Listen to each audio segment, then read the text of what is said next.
You know how when you get better at your job and you get more productive, you don't make any more money? Your boss makes more money?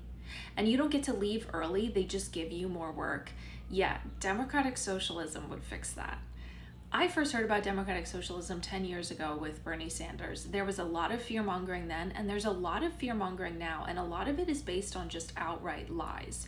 So, in a nutshell, democratic socialism is a political democracy and a socially owned economy. You know how we say, we the people have the power of the government, like the government answers to us? Yeah, that would still apply because it's still a democracy. And that idea of we the people would also apply to the economy. Think about how fun it is that since 1979, worker productivity has gone up 86%, but pay has only gone up 32%. We, the workers, are 86% more productive, but we only get paid 32% more. And that's by design, okay? That's not by accident. Anti labor policies, anti union, all of this came in so that the CEOs and the shareholders who are already rich and powerful can take more than their fair share. Your income is stagnant under capitalism because profits are prioritized over wages. Since the 1970s, U.S. worker productivity has risen over 60%, but wages have barely moved, adjusting for inflation. CEOs now make 344 times more than the average worker, up from just 20 times in 1965. Meanwhile, under socialism or democratic socialism, economic models shift power toward workers. Policies like sectoral bargaining, union protections, and public ownership of key industries raise the floor for wages and cap corporate greed. In countries like Norway and Denmark, where democratic socialism is practiced, median incomes are higher, inequality is lower, and wage growth tracks more closely with productivity. You don't stay poor because you're lazy. You stay poor because capitalism locks you into a rigged game. Communism says no one can be rich. Socialism says people can be rich, but no one can be poor. That's like the biggest, broadest way that I can put it. Socialism doesn't say yay billionaires. Socialism also says no one. Socialism basically takes the furthest richest side of society and the furthest poorest side of society and wants to pull them a little bit closer together. No one is asking, yeah. So what you're saying is socialism does in society what a lot of these centrist people in society want us to do with politics, which is move everyone to the middle. Correct. That's exactly what socialism is.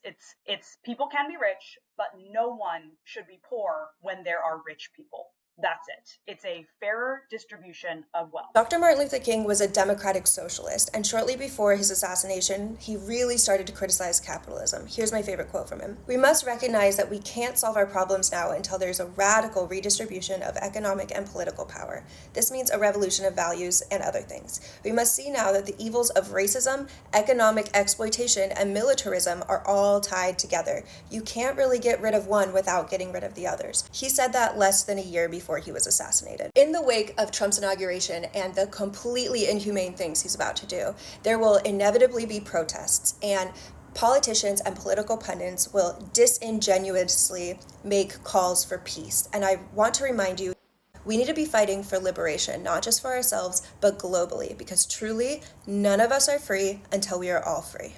Martin Luther King Jr. and Nelson Mandela were not just civil rights leaders, they were democratic socialists in both ideology and policy. King openly criticized capitalism for prioritizing profit over people, declaring, "Something is wrong with capitalism. There must be a better distribution of wealth." He advocated for guaranteed basic income, universal health care, and public housing, pillars of democratic socialism. Nelson Mandela, after emerging from prison, pushed for the Freedom Charter, which called for nationalizing mines, banks, and monopoly industries, ensuring wealth was shared among all. Though global powers pressured the ANC into adopting neoliberal policies, Mandela remained clear. Political liberation meant nothing without economic justice. Both men understood that civil rights without economic rights was an unfinished revolution, and they rooted their visions in democratic socialist frameworks that aimed to free not just the oppressed, but the oppressor too. Because here's the truth. Real liberation, economic, social, and political, for all people is the only path to lasting peace.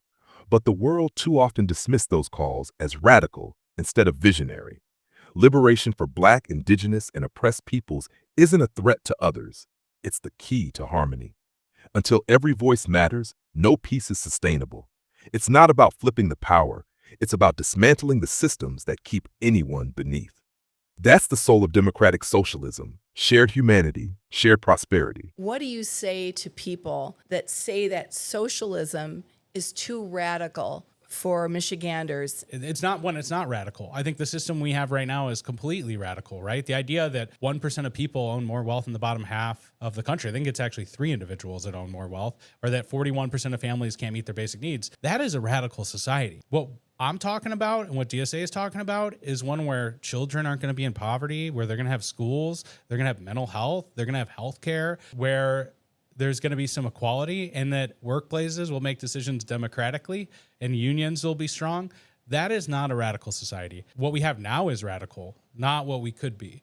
And we have to start demanding better from our government and demanding better from each other and live in community rather than in competition, which is the goal of capitalism. And I think that when you explain it to people like that, it can start breaking through some of that propagandized schooling that we all had, right? Nature thrives through cooperation, not cutthroat competition. Ecosystems endure because species live in balance.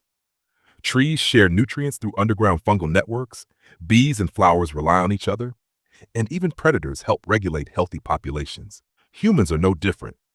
Our bodies and souls are built for connection. We feel most alive when we support one another, when we create together, when we love. But in the race for dominance, we sow mistrust, division, war, and loneliness. We forget we are one species, sharing one fragile home with only a short time here. Yet we waste it chasing wealth, status, and stepping on each other for things we'll eventually leave behind. The truth is simple. We were made to cooperate, and when we do, we don't just survive, we begin to heal. I get upset like once a week when I remember that money is just a fully made up concept and we could just live our lives and like the world would still keep turning even without money. People would still build things, people would still help people, there would still be food, like food grows on trees. Like the world would still keep turning, and yet we've created this capitalist society. And I think we all just forget that. Like the illusion, once the illusion drops, once the veil falls of capitalism, it makes you so cynical for how we run this world. And I'm not really sure how to get past that because I personally feel like we're too far gone. We're too far past, like, the rich are too rich, that I don't know that we can ever get back to any type of sustainable non-capitalist society.